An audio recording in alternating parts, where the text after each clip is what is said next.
আসসালামু আলাইকুম, আমি প্রফেসর রুনা লায়লা বলছিলাম। এইমাত্র আমরা জার্জ সিজারিয়ান সেকশন করলাম।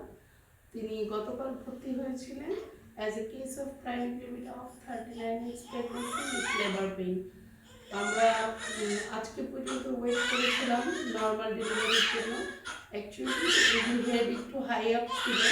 আমরা সিজারিয়ান সেকশন প্রপোজ করেছিলাম কিন্তু রোগী নর্মাল ডেলিভারি ট্রায়াল করতে চাচ্ছিল।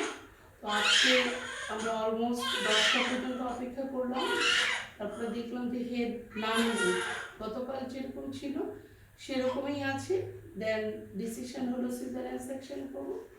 আফটার ডেলিভারি আমরা যেটা পেলাম, কর্ড অ্যারাউন্ড দ্য নেক ছিল, 3টা কর্ড ছিল, সেই জন্য হেড হাই আপ ছিল, হেড নামে নাই। সেই জন্য আমরা যখন হেড হাই আপ দেখি, কর্ড অ্যারাউন্ড দ্য নেক দেখি, আমরা রোগীদেরকে নর্মাল ডেলিভারি অফার করি না, সিজারিয়ান সেকশন করি। এই ক্ষেত্রে অনেক সময় রোগীদের ফিটাল ডিস্ট্রেস হয়।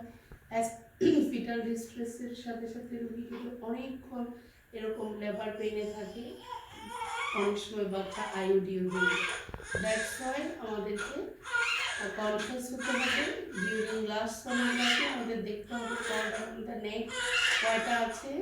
আমরা ডপলার করেছিলাম, রোগীর ডপলার স্টাডি ভালো ছিল, বায়োফিজিক্যাল প্রোফাইলও ভালো ছিল। সেই জন্য ভেবেছিলাম লেবার পেইন ওঠার সাথে সাথে হয়তো বা ডিসেন্ট হয়ে আসবে, কিন্তু সেটা আসে না। এখন সিজারিয়ান সেকশনের মাধ্যমে তার একটা ফিমেল বেবি হয়েছে। ওয়েট কত? 2 কেজি, 2.5 কেজি ফিমেল বেবি হয়েছে।